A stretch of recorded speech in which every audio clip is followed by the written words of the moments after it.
My name is Megan. I am 17 years old, and I never imagined myself in such a terrible situation.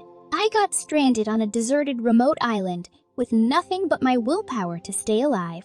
It's incredible how we take things for granted and how everything can change in a blink of an eye. Nonetheless, when push comes to shove, we have to adapt in order to survive.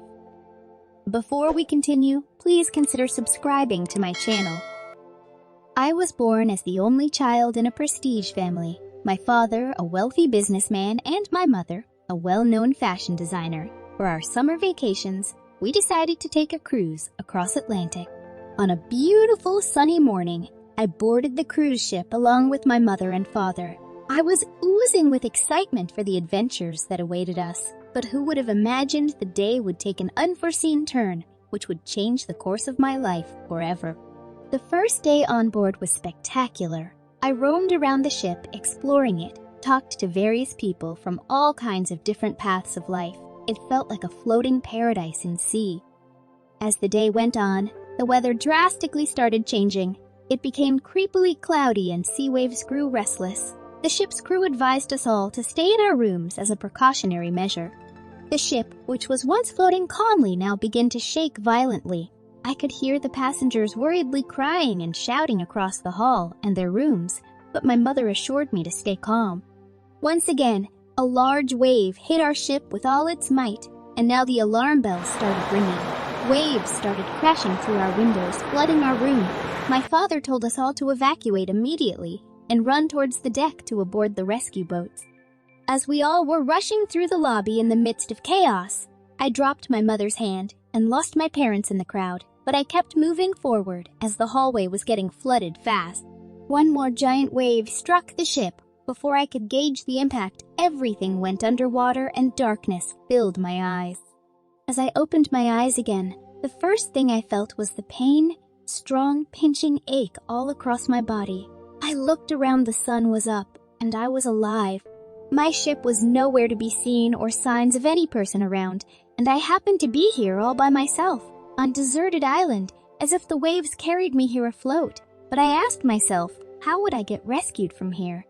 I took a deep breath first to calm myself down and decided to search around for things that can be of help to me instead of sitting around cursing my bad luck and make matters worse.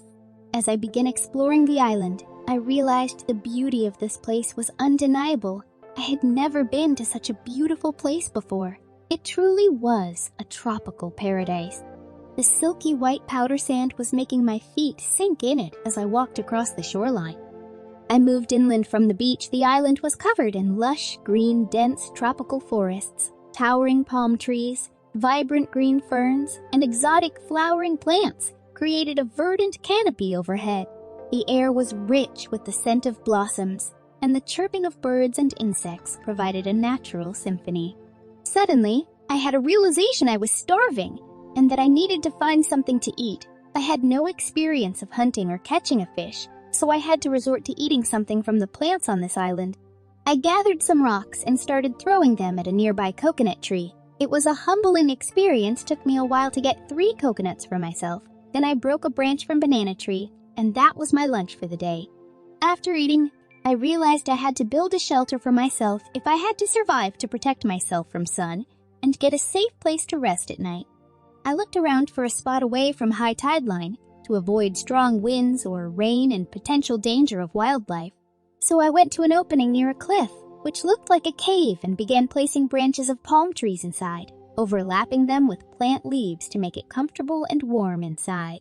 I placed sturdy branches at the opening, which acted as door for my shelter. The next challenge was to light up the fire. It took a lot of efforts and error of hitting rocks onto each other next to dry leaves and branches, but eventually I found a way to create sparks and keep a fire burning. It wasn't just for warmth, it was a beacon of hope. As I settled into the shelter on the deserted island for my first night, I couldn't help but feel challenged by the unfamiliar and somewhat unsettling experience. I drifted off to sleep without even realizing it, probably exhausted from the day's hard work. The next morning, I woke up and began gathering food to eat before figuring out how to escape the island and return to civilization. Despite my efforts, I was unable to successfully construct a small boat. The powerful ocean waves were too much for it to handle. In a last-ditch effort, I resorted to writing an SOS message on the sandy shore with giant palm tree branches, desperately hoping for a passing plane to see and come to my aid, but my attempts proved fruitless. As I was marooned on the deserted island, I couldn't escape the overwhelming feelings of loneliness and yearning for my family. With every day that passed, the solitude seemed to intensify, and the memories of their smiles, laughter, and affection became my lifeline.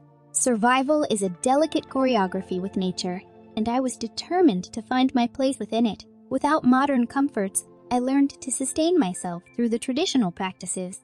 As days turned into weeks slowly, I became more in tune with the energetic rhythm of the island. I found an unlikely friend in feathers, a seagull who faithfully visited me each day. It seemed as though she understood my struggle and offered a small glimmer of comfort. As time passed, my biggest adversary was no longer the primitive conditions, but rather the seclusion from human interaction. The days dragged on into weeks, and weeks into months, but I refused to surrender to the despair. My determination to survive grew stronger with each passing day. My attempts at signaling for rescue through bonfires and messages in bottles yielded no response. Yet it was during these moments of deepest despondency that I discovered the power of hope. It was a tiny spark that ignited the fire. On a particular morning, as I stirred awake on the deserted island, the first rays of the sun stretched over the horizon, basking the surroundings in a warm, inviting glow. My morning ritual of tending to the fire and scouring the skies for a glimmer of hope commenced as usual. However, that morning held an unexpected twist. As my eyes scanned the seemingly endless ocean, they suddenly locked onto a tiny speck approaching from the distance. At first, I wished I wagered it to be a mirage or my mind playing tricks on me. But as the seconds ticked by, the speck grew in size. With a rush of adrenaline consuming my entire being, I frantically waved my arms and jumped up and down in an effort to make myself as visible as possible. My actions successfully guided the descending helicopter, and I could feel the strong gusts of wind as it made its way into the beach. As the helicopter's door opened, a rescue crew emerged, their faces a mixture of surprise and relief upon seeing me standing there, bedraggled but undeniably alive. It was an incredible moment that I could hardly believe was real. After countless days of longing and hoping, I was finally about to leave the desolate island and return to the world that I had thought was lost to me forever.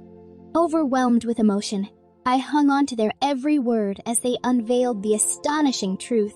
I had endured 40 days stranded on that island, and my parents had orchestrated the search and return mission looking for me. My face lit up from joy upon learning that they were both still alive and were looking for me all these days. I couldn't believe it. After what felt like an eternity on the secluded island, I was finally returning home to my parents. The journey back was a surreal shift from complete isolation to the loving arms of my family. As the helicopter descended onto familiar ground, I was overcome with emotion. Stepping out, I was immediately engulfed in a warm, tearful embrace from my parents. It was a moment of pure bliss, and all the weight of those 40 days of solitude vanished in an instant.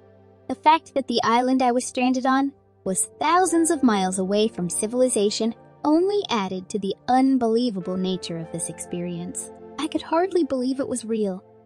As I relaxed into the familiar surroundings of home, a wave of gratitude washed over me.